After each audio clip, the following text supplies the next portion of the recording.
and welcome to Disney Movie Investigations. This is our August poll, which is Shrek.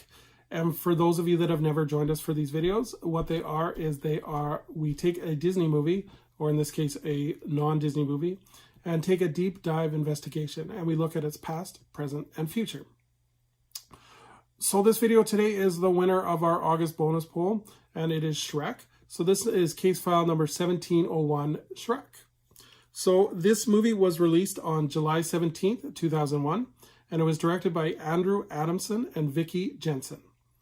And Shrek is based on the short story by William Steig, and the screenplay is done by Ted Elliott and Terry Russo. And for those of you that recognize their names from past Disney movies, Ted Elliott and Terry Russo did the screenplay for Aladdin, as well as they did the Pirates of the Caribbean movies. So this had a budget of $60 million, and this grossed over $487 million. So huge success for DreamWorks, which was just beginning their run as a studio at the time. But before we get into the story, let's look at the production history of Shrek. So when DreamWorks was first getting started, producer John H. Williams took the children's book of Shrek to Jeffrey Katzenberg, and Katzenberg loved the idea and put Shrek into development in November of 1995. But he soon realized that Steven Spielberg had already thought about making Shrek into a traditional animated film. And in 1991, before DreamWorks was even founded, Steven Spielberg had bought the film rights to Shrek. And Steven Spielberg had the idea of making it a traditionally animated film where he would have Bill Murray as the voice of Shrek, and Steve Martin would play Donkey. So Katzenberg ended up buying back the film rights to Shrek so that DreamWorks could make it into a CG animated film. Directors Andrew Adamson and Kelly Asbury would be assigned to direct in 1997. For Andrew Adamson, for Disney fans, was also the director of The Lion, the Witch, and the Wardrobe, as well as Prince Caspian, the Chronicles of Narnia series that Disney did. And Kelly Asbury would only work on the project for less than a year, as he was moved on to direct Spirit, Stallion of the Cimarron. Vicky Jensen would be assigned a co-director with Andrew Adamson, and Vicky Jensen came from the world of animation as a storyboard artist. She got her start on the Ren and Stimpy show, and after Shrek, she would go on to direct her own feature film in A Shark's Tale. So the way that they would do this was actually quite unique. Adamson and Jensen would actually split the film in half, and each would take half of the movie to direct. The reason they said they did this so that the crew would know which director to ask questions of when they had concerns about their work that they were doing. During production, though, as DreamWorks was doing several animated features at the time, they were still finishing up Ants, as well as they were doing Spirit, Stallion of the Cimarron, and Shrek all at the same time. And if an animator wasn't working out on one of those two projects, they would often be sent to Shrek. And the in-house joke at the time is that they were being Shreked, and they were being sent to the gulag. So let's talk about casting. So Nicolas Cage was originally offered the role of Shrek. Nicolas Cage turned it down because he did not want to look like an ogre. And what that means is oftentimes the animators would caricature the actor in the character that they were designing. So Nicolas Cage was actually quite uncomfortable with him being turned into an ogre, so he turned it down. Then Chris Farley was actually cast as Shrek, and he actually recorded nearly all the dialogue for the film, but then unfortunately he passed away due to a heart attack before completing the project. So DreamWorks actually reached out to another Saturday Night Live alumni, Mike Myers, who had requested that the script be entirely rewritten to leave no traces of the Chris Farley version. He wanted to make it his own. And initially Shrek had a Canadian accent.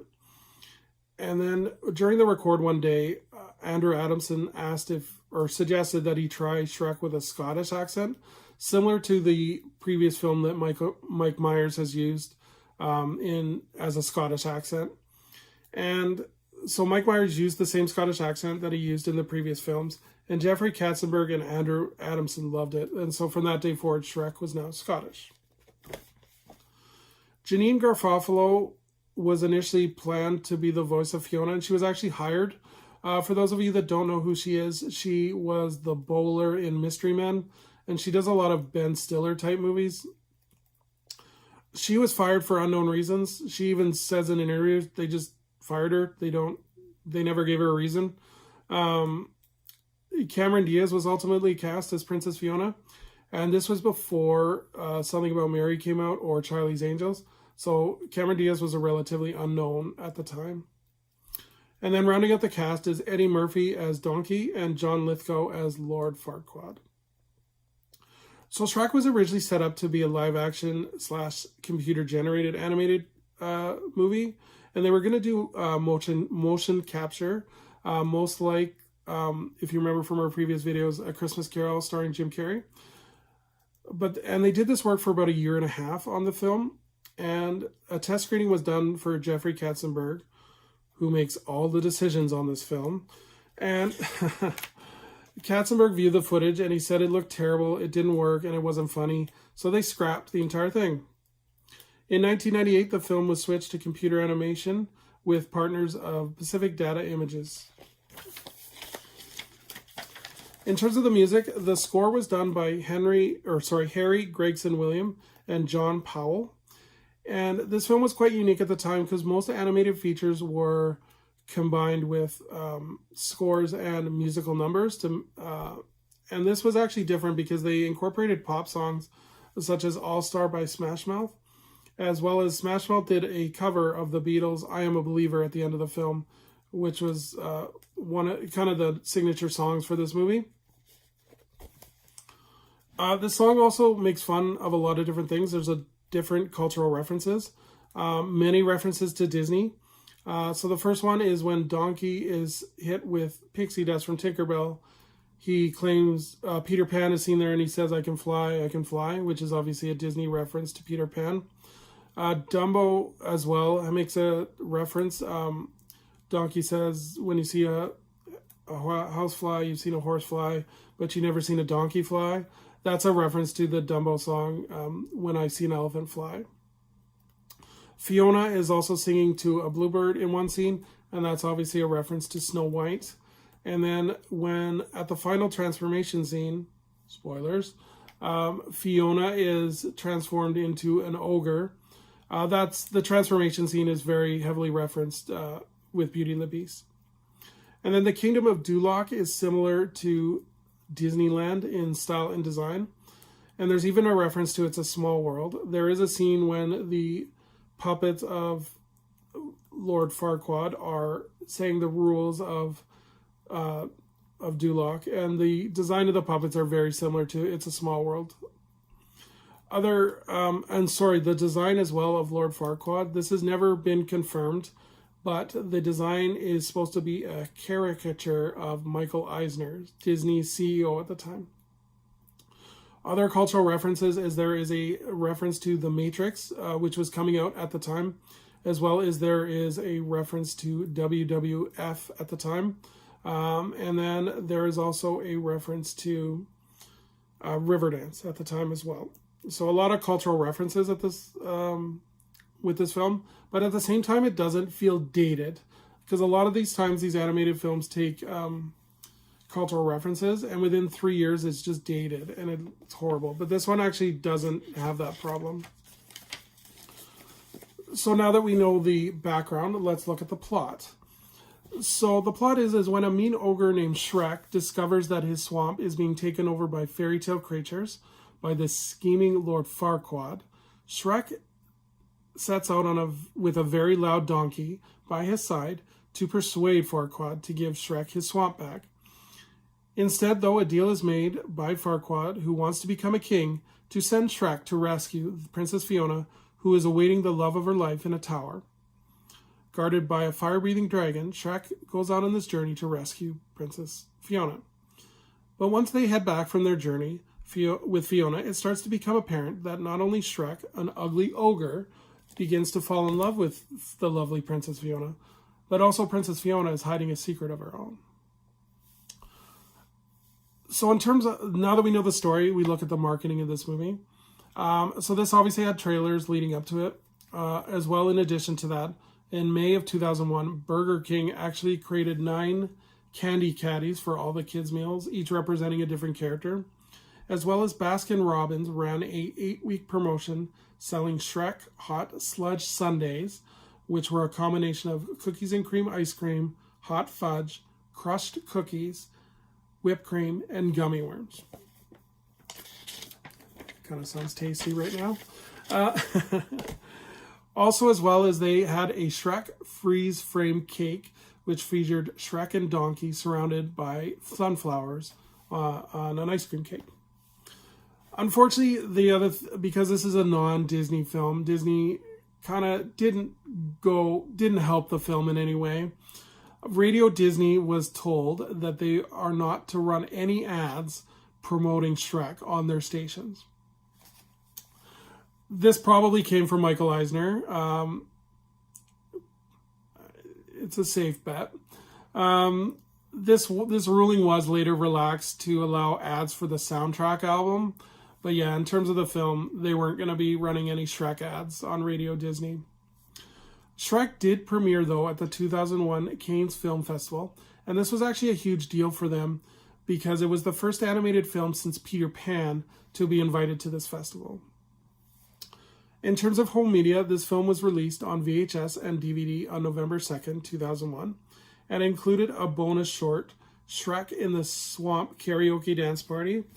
And this takes place. The short takes place right after the movie is concluded, and it's the different Shrek characters singing pop songs in a kind of nice, funny parody way, which kind of it leads to the tone of the film as well. So yeah, Shrek was released on home video on November 2nd, 2001, and if that date rings a bell, it was the same day that Monsters Incorporated was released in the theaters. So normally DVDs are released on Tuesdays, but what Pixar did is they released Shrek on a Friday, the same day as Monsters Inc. Probably Eisner again. So Disney executives Katzenberg, I'm sure, released this on the same day as Monsters Inc. Disney executives were obviously upset because they thought DreamWorks was trying to take away some of the momentum from Monsters Inc. DreamWorks said that what they were doing was trying to make the Shrek DVD release a more of an event type thing, and that if Disney had the option, they'd probably do the same thing. So again, it's more of this kind of one-upsmanship between Jeffrey Katzenberg and Michael Eisner. The thing is, it didn't affect either film. Monsters Inc. was one of the highest animated films of that year, and then Shrek was right up there, so it didn't hurt either film. There was a 3D version of the film, and this was released in December 2010. In terms of awards, Shrek actually holds the distinction of winning the first Academy Award for Best Animated Feature Film. And the two other nominees, which Shrek won against, was Monsters Incorporated and Jimmy Neutron Boy Genius. In terms of the legacy, so Shrek has several video games that have been released based on the film on various platforms. The first one was in 2001, Shrek, which follows the film narrative. Shrek was also a unlockable character on Tony Hawk's Tony Hawk skateboarding video game. There was a comic book adaptation of the film in 2003. Dark Horse Comics released a 3-issue miniseries and later compiled that into a trade paperback. And they it just went along with the story of the film. There was a stage musical. The musical version did have music with Janine Tesseret, and the books and lyrics were by David Lindsay Alberry. And it opened on Broadway on December 14th, 2008, and closed on January 3rd, 2010.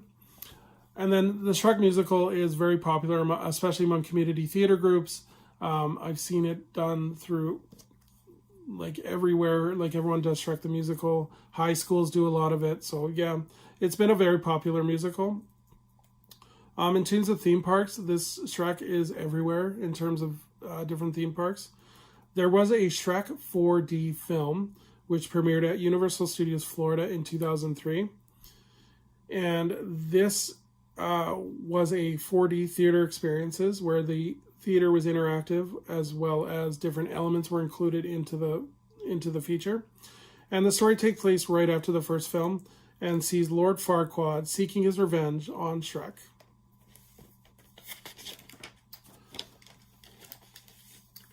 So in Universal Studios Singapore, there is Far, Far Away, which is one of the 7 themed lands, and it consists of many of locations in the film. They actually have a 40-meter high castle from Far, Far Away. Shrek's Ferry Away, which is one of the areas in the DreamWorks Experience themed land of Australian Dream World. So it's a theme park in Australia. And this opened in 2012, and this had several rides as part of this theme land. They had Donkey Flyers, Gingy's Glider, Puss in Boots Sword Swing, and Shrek's Ogre Go Round. This was also made it to the UK because DreamWorks tours Shrek Adventure in London, which opened in 2015 at the London County Hall. And it's a live interaction walkthrough, and what it does is tell the story of the film with interactive exhibits, as well as they have a character courtyard as well.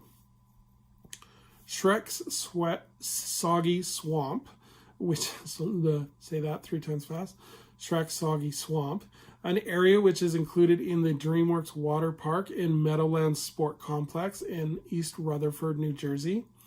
This was scheduled to open in March of 2020, but unfortunately got delayed because of COVID-19. I think the plan is still to open it. I couldn't really find much information about it. But yeah, it's a water park swamp area that kids can play in. Dubai has a Shrek theme park ride in their Motion Gate. Excuse me. This opened in 2016, and it is a trackless ride where you go through the scenes of the film in Dubai. There is also in Universal Studios, there both on the East Coast and the West Coast, there is Shrek walk-around characters. A lot of the time it's Shrek, Donkey, and Fiona. I have seen Puss in Boots from time to time. Obviously that's not Shrek 1, which we're talking about, but he comes out from time to time. There's also been several TV specials having created for several holiday seasons. I'm not going to go into all of them because this video would be like 40 minutes long. But yeah, no, there's several holiday specials. They also did 3 sequels, as well as a spin-off film, Puss in Boots. Again, I'm not going to go into those because those are, I think, separate videos for separate times. Like, they each deserve their own video. Shrek Retold was a 2008 internet video where the comedy group 3GI released a shot-for-shot remake, and this was made by a crew of over 200 artists. So I thought that was kind of cool. The future of Shrek. So in November 2018, it was reported that Chris Meledandri had been tasked with being an executive producer of Shrek 5. A script had been written, but development stalled with no future plans. From what I've read, I believe this is a rebooting of the Shrek franchise, and it's not a out-and-out sequel like the other one. So in terms of final thoughts, I think this is a great comedy film, great with a great story that kind of hits those comedy marks beat for beat. This is what kicked off DreamWorks. If Shrek had failed, I don't think we would have had DreamWorks at all. So like no Madagascar, no Kung Fu Panda, Shark's Tale, none of that would have happened if this had bombed. So yeah, I think this is one definitely you'll check out. You're not going to see it on Disney Plus. That's just flat out not going to happen. Because again, DreamWorks and Jeffrey Katzenberg, yeah, it's just not going to happen. But I think it's definitely one you should check out, especially if you're an animation fan. Great sequences animation wise. So that'll do it for our Shrek video. I was just going to show you one of my part of my collection. So this was a sign created for Shrek the Musical that I helped out as backstage crew in. And this was created by my friend Lori. And yeah, I just thought it's a neat little sign. I joke around with friends that I'm always going to hang it in the window if I ever want privacy. But yeah, I just thought this was a kind of a unique design. I'll hold it back a little bit. But yeah. So that'll do it for our Shrek video. Thank you guys so much for watching. This was a bit of a longer video, but I thought with the detail, I thought it would be really good. So our next case file is case file number 1808, and that'll be the romantic comedy with Katherine Hagel, 27 Dresses. So again, see you guys on the next video. Bye. Hi everyone, I just wanted to add something to the Shrek video case file. I just want to give a special thanks for certain people that helped make these videos possible.